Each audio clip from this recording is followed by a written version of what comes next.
Thank you, Chris. Several years ago, I was honored to be invited to be a featured speaker at the annual Universalist Convocation. This is a yearly weekend gathering of people from all across the country who are members of UU congregations that identified historically as Universalist churches before the merger of our two faiths in 1961. The convocation that year was being held at the church that I had served as a student minister, and it was a delight to reconnect with old friends and to meet others who were dedicated to keeping the legacy of Universalism alive within our faith. After my presentation on Friday night of the convocation, I took part in a number of workshops and panel discussions. And over again through that weekend, I heard these warm and wonderful UUs talk about inclusion. They said that the core message of Universalism was that God's love included everyone. And therefore we are called to create church communities that include everyone. That word, inclusion, just rubbed me the wrong way. I know the well-intentioned sentiment behind it, and I appreciated and applauded the results of it, but it still rubbed me the wrong way. Finally, during a panel discussion on Sunday night with 6 other ministers, after the word inclusion had probably been used for what seemed like the 500th time, I just had to raise my hand. I shared with the crowd my discomfort with that word, inclusion. I told them that I had not joined a UU church. I had not become a UU minister because I thought that this religion called us to be so big-hearted and generous that we would choose to include others, regardless of their gender or sexual orientation or their theology or cultural background. I had become a Unitarian Universalist because I believe that our faith told us that every person has infinite worth and dignity, and we are all connected.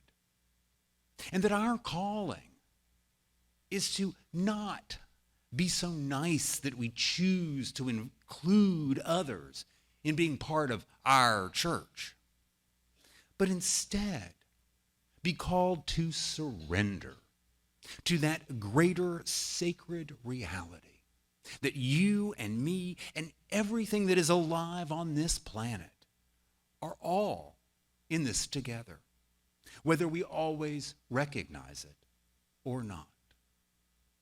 Our religion calls us to work to overcome our own biases and assumptions that prevent us from doing just that. Now, after I had said my piece during that panel discussion at the convocation, I have to tell you that I felt a little bit like Sean Parker Dennison during our reading this morning. Perhaps I was wrong to quibble or to question the ways that these wonderful UU people around me were expressing their vision of universalism. I know that many in this congregation who use the same words to describe what our church is all about.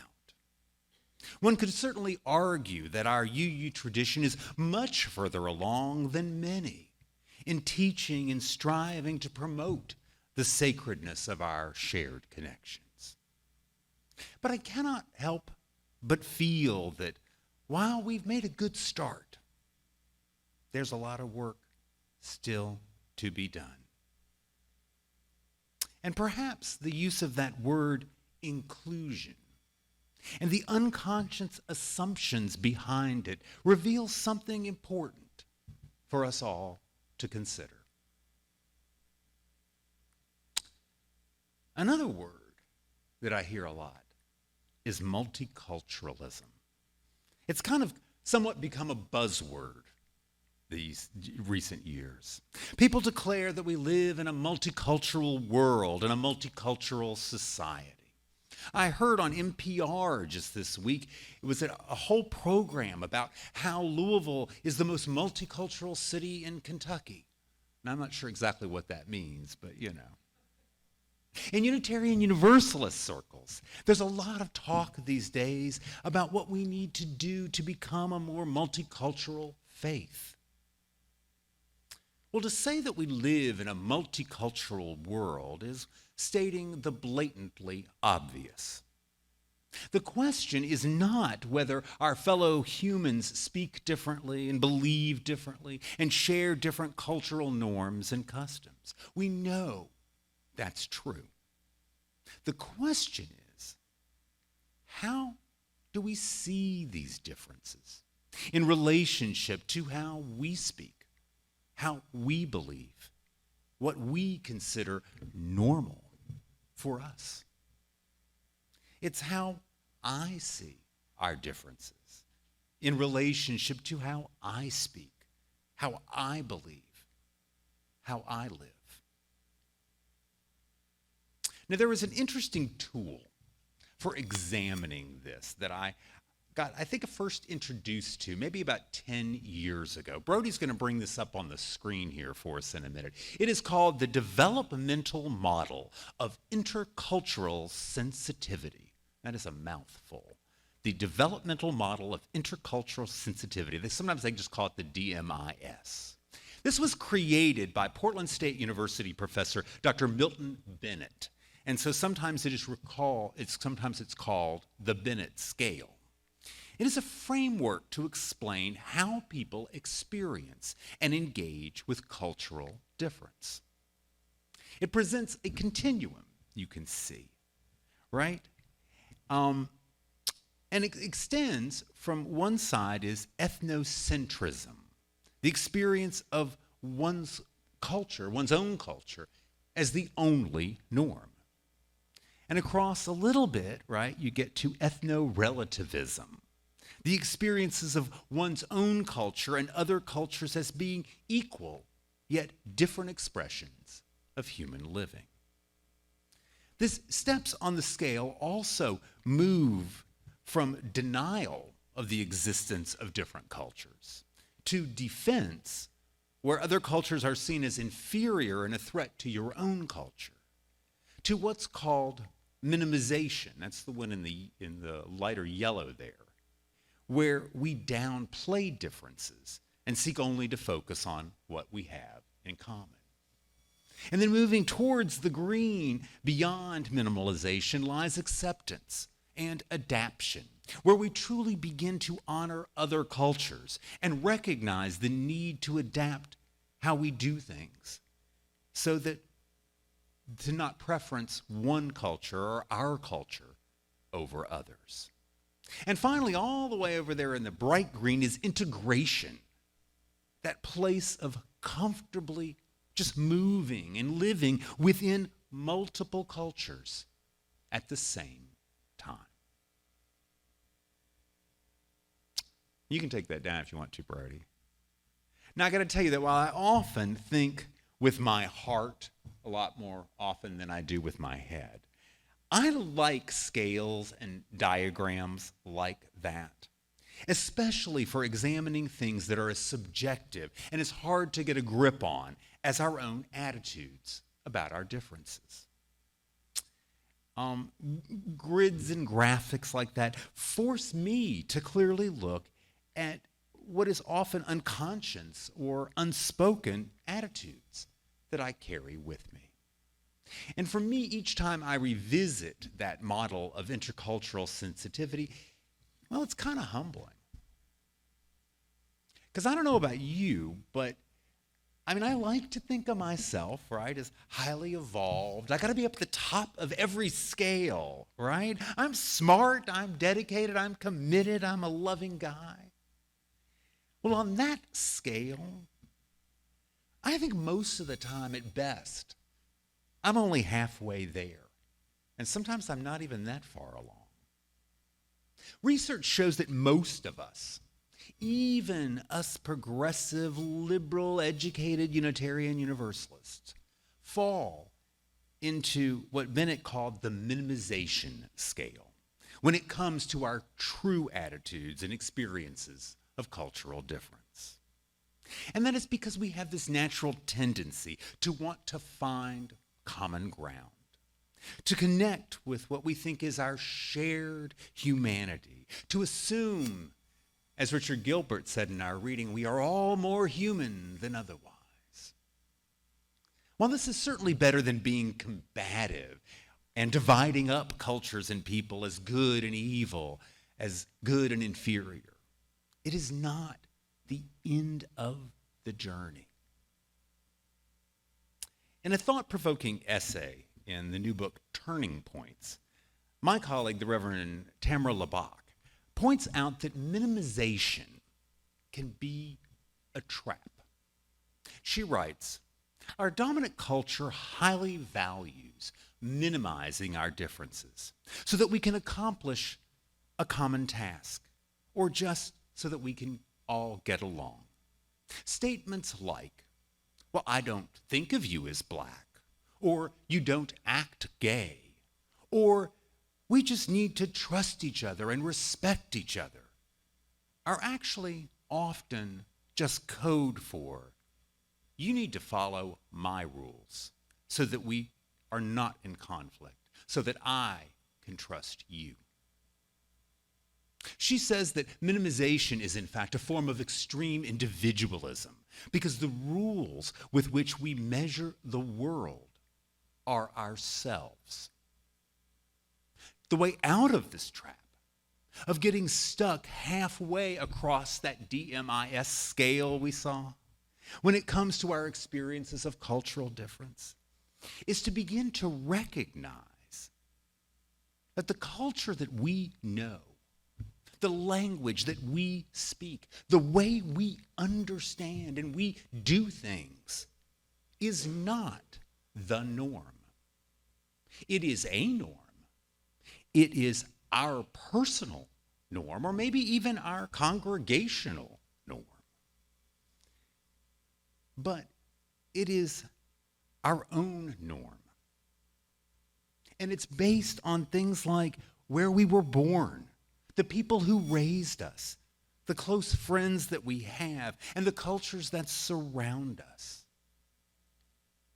They all may be very different for each person in this room. They may be very different for the person sitting right next to you.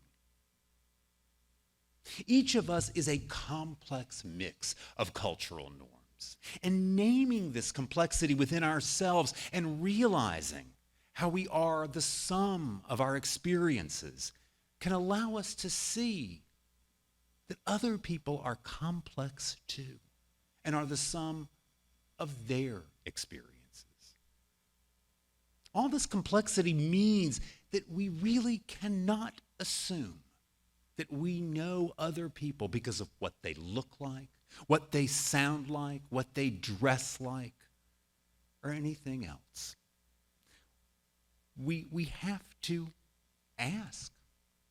We have to share. We have to question.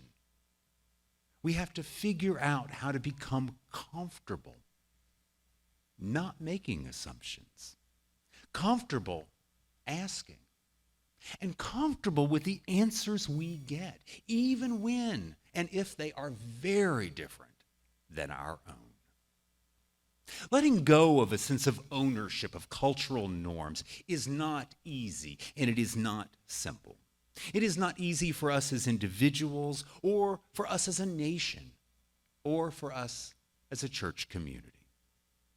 What the Bennett scale that we looked at earlier reminds me of is how often I think I'm accepting differences when what I'm really doing is minimizing them, welcoming people regardless of who they are, instead of because of who they are,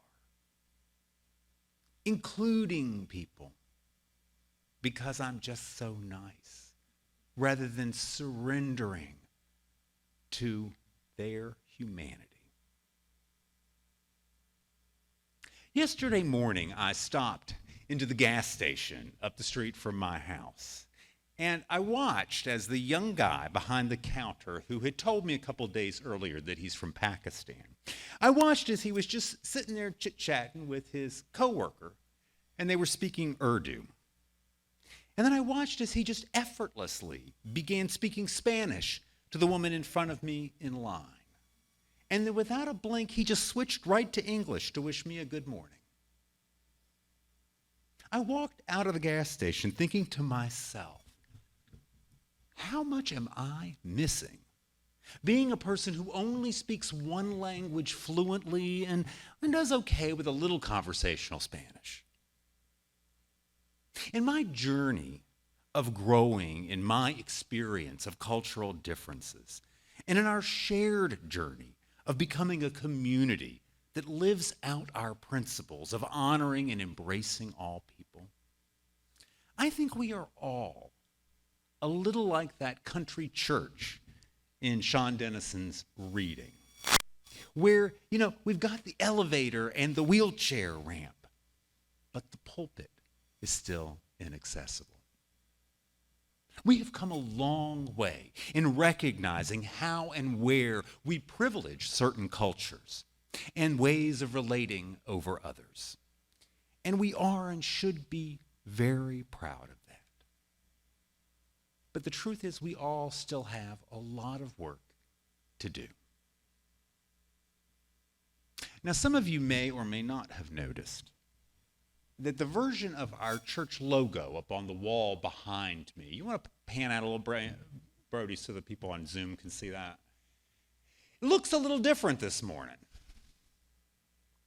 Now, I'm going to tell you, I'm not here to suggest that we change our All People's logo. For heaven's sake, we just adopted it, right? And it was a lot of good, committed, creative, wonderful, beautiful work by a lot of people. But I want you to just think for a moment. What does it say visually, religiously, and communally if the circle isn't complete?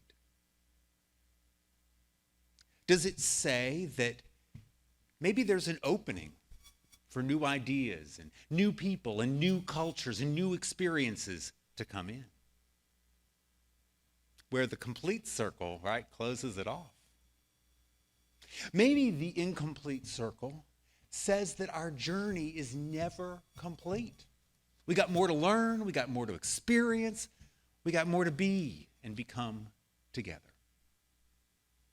Now, the thing about that is that it's kind of ugly. I mean, it's kind of, it's off balance. It doesn't feel right. It's a little uncomfortable, which I think is exactly what this is that we're talking about. And so on our journey, if you think of that as a wheel on a car, right, it might be a bumpy ride with that big chunk out of it. So our journey might be a little bit bumpy. But as it said on the cover of our UU World magazine a couple of years ago, the journey is the joy. And I love that saying, the journey is the joy, because it's true. And it is especially true when it comes to our calling to promote and to embrace multiculturalism.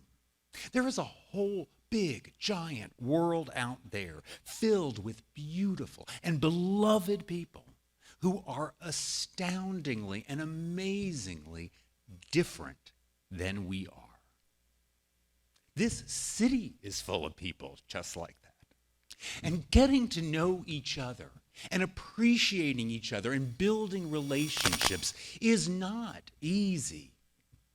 But it makes life so much richer and so much deeper and so much better for all of us.